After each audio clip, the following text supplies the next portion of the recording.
صلى عليك الله يا خير الورى تعداد حبات الرمال وأكثرا صلى عليك الله ما غيث هما فوق السهول وبالجبال وبالقرى فوق السهول وبالجبال وبالقرى. Donc Abd al-Muttalib, le deuxième grand-père du prophète Mohammed sallallahu alayhi wa sallam, on a dit que son nom c'était Shayba et que Shayba c'est son vrai nom en réalité, mais ce qui s'est passé c'est que les gens l'ont pris pour un esclave, donc ils ont cru que c'était un esclave, l'esclave de son oncle. Quand son oncle il a su qu'il avait un neveu à Médine, l'oncle est parti chercher son neveu Abd al-Muttalib qui s'appelle Shayba ibn Hashim, il est parti le chercher à Médine. Quand il l'a ramené, comme il avait une peau un petit peu mate, donc ils ont cru que c'était un esclave. Ils ont dit ça c'est l'esclave d'Abd al-Muttalib. Et c'est resté comme ça, Abd al-Muttalib, l'esclave de Abd al-Muttalib. Et Abd al-Muttalib est resté à Mecca. Il a pris, bien sûr, après la mort de son oncle al-Muttalib, il a pris les responsabilités de al-Muttalib. Il a pris Rifada, donc nourrir les pèlerins, et Siqa, c'est lui qui a abreuvé les pèlerins aussi. Et il a pris ces choses-là, mais bien sûr, il y a eu une injustice qui s'est passée pour Abd al-Muttalib, le deuxième grand-père du prophète. Il a subi une injustice de son oncle, Nawf ibn Abd Manaf. Nawf ibn Abd Manaf, il lui a pris certains terrains, et quand Abd al-Muttalib a demandé à des hommes de Quraysh de l'aider et de lui prendre ce droit et de parler à son oncle, personne n'a voulu rentrer dans ce conflit entre le neveu et l'oncle. Donc, quand il a vu que ses oncles paternels n'ont pas pris sa défense, et que personne de sa famille paternelle a pris sa défense, alors, et que personne de Quraysh a pris sa défense, il est parti se plaindre Abd al-Muttalib à sa famille. Il a envoyé des vers à sa famille qui était à Médine, donc ses oncles maternels. Quand il a envoyé ses poésies, son oncle maternel, Abu Sa'd ibn Adi, il est venu avec 80 hommes directement à Mecca. Dès qu'il a lu les vers que lui a envoyé, cette poésie, ces vers que lui a envoyé son neveu Abd al-Muttalib, il est venu tout de suite avec 80 hommes. Il n'a même pas voulu rentrer dans la maison d'Abd al-Muttalib en tant qu'invité. Il est parti directement à l'oncle de Abd al-Muttalib. Il lui a dit: tu rends tout de suite ces terres ou bien tu recevras des coups d'épée. Donc là, il a tout de suite rendu devant les hommes de Quraysh. Il a dit: d'accord, je rends les terres. Et il lui a dit: je veux qu'il y ait des témoins qui témoignent que tu lui as rendu ces terres. Donc ils ont témoigné, il ne peut plus revenir en arrière. Après, il lui a rendu ces terres.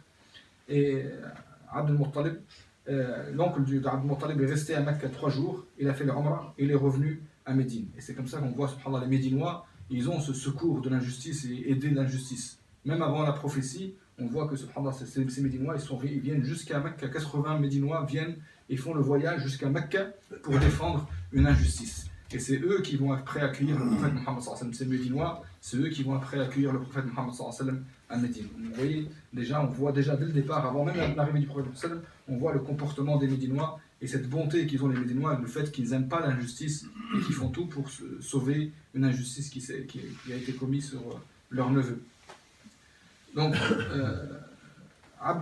Nawf ibn Abd Shams, quand il a vu qu'on s'est mis contre lui, donc il s'est allié. Nawf ibn Bani Abd Shams, ibn Abd Manaf, il s'est allié, il a fait une alliance contre Bani Hashim. Et Khuza'a, quand ils ont vu que Bani Najjar, ils sont venus de loin, de Médine, pour défendre leur neveu, ils ont dit: nous sommes sa famille, Khuza'a, et nous aussi, on voudrait s'allier contre cette personne-là. Donc il y a l'alliance de Khuza'a avec la famille de Bani Hashim. Ils se sont alliés. Cette alliance, bien sûr, ça sera une alliance bénéfique pour le prophète Mohammed sallallahu alayhi wa sallam tout au long de sa vie. Ça va être une alliance bénéfique et ce sera une des causes de la conquête de Mecca. À la fin, ce sera une de ces causes de la conquête de Mecca. Abd al-Muttalib, il a 10 enfants. Il a eu 10 enfants.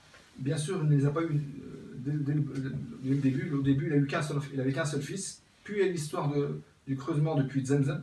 Et après cette histoire du creusement du puits de Zamzam, et il a fait un dua pour qu'Allah lui donne 10 enfants, et Allah lui a donné 10 enfants.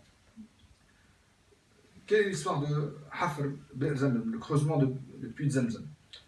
On a dit que Abd al-Muttalib, il avait Siqaya, c'est lui qui a abreuvé les pèlerins. Mais il n'y avait pas le puits de Zamzam à Mecca. À cette époque-là, à l'époque de Abd al-Muttalib, le puits de Zamzam avait disparu. Comment il a disparu? Il a disparu à cause des guerres qui se sont passées, et le jour quand ils sont sortis, ils ont décidé de cacher le puits de Zamzam avant de sortir de Mecca. Ils ont décidé de cacher le puits de Zamzam, ils l'ont enterré, et personne ne connaissait la place du puits de Zamzam. Il est resté enfoui sous terre comme ça pendant des années, jusqu'à ce que Abd al-Muttalib, le grand-père du prophète Mohammed, voit en rêve justement un rêve qui lui montre exactement l'emplacement du puits de Zamzam, et il l'a creusé seul avec son fils. Donc le creusement du puits de Zamzam, comment s'est passé le creusement du puits de Zamzam? Abd al-Muttalib, il a vu en rêve un homme lui dire, il a entendu un son lui dire creuse le puits de Zamzam, et il lui a montré l'endroit, il lui a dit que c'est près de la fourmilière, il y avait une grande fourmilière, le village des fourmis, près entre le sang et la saleté, donc la saleté des moutons, quand les chameaux, quand on les égorge, vous voyez cette saleté, il a dit c'est entre le sang et la saleté. En cherchant, il a vu qu'autour de le Kaaba, il y avait une statue qui s'appelait Isaf et Na'ila. Au pied de cette statue, il y avait du sang, parce qu'on égorgeait des offrandes aux statues à Isaf et Na'ila, on égorgeait des offrandes, il a vu qu'il y avait du sang, il y avait de la saleté à côté, et il a vu qu'il y avait des fourmis, une fourmilière à côté, donc il a su que c'était ici qu'il fallait creuser. Donc il a pris son seul et unique fils qui s'appelait Harith à cette époque, il n'avait qu'un seul fils qui s'appelait Harith, et il l'a pris avec lui pour qu'il creuse le puits de Zamzam. Bien sûr, Quraysh ne l'ont pas aidé, au contraire, se sont moqués de lui, jusqu'à ce qu'il a creusé le puits de Zamzam. Quand l'eau a jailli, là le peuple de Quraysh sont venus, l'ont dit, cette eau-là, c'est l'eau de Zamzam, et c'est l'eau de notre grand-père, notre ancêtre Ismaïl. Donc on a tous droit à cette eau-là. Donc Abd al-Muttalib, le grand-père du prophète Mohammed, leur a dit, c'est moi qui l'ai creusé, donc c'est moi qui ai le droit de prendre cette eau-là, parce que c'est moi qui ai fait, personne ne m'a aidé, c'est moi qui ai eu le rêve, c'est moi qui ai tout fait, c'est moi qui ai connu son emplacement, personne ne connaissait son emplacement, donc c'est moi qui ai trouvé son emplacement, donc c'est à moi que revient cette eau. Mais ils ont dit, on n'accepte pas, jusqu'à qu'ils sont partis, ils ont décidé de partir plus loin vers Shem, pour aller voir quelqu'un qui va juger entre eux, et décider à qui revient ce puits. Donc quand ils sont partis dans le désert, ils se sont perdus dans le désert. En se perdant dans le désert, ils n'ont pas trouvé d'eau, ils ont cru qu'ils allaient mourir. Donc certaines personnes qui étaient avec Abd al-Muttalib, ils ont dit, la seule solution maintenant, on va mourir, il n'y a pas d'eau, on s'est perdu dans ce désert, et si on meurt comme ça, on va se retrouver, nos corps vont se retrouver comme ça dans le désert, il y aura des animaux féroces qui vont passer, des animaux qui vont manger nos corps. Donc pour pas que les animaux mangent nos corps, qu'on creuse nos tombes, chacun creuse sa tombe, comme ça, tant qu'on a encore des forces, on creuse notre tombe, comme ça si on meurt, chaque personne, le premier qui meurt, ben les autres vont l'enterrer, et comme ça le dernier, c'est le seul qui se retrouvera sans tombe.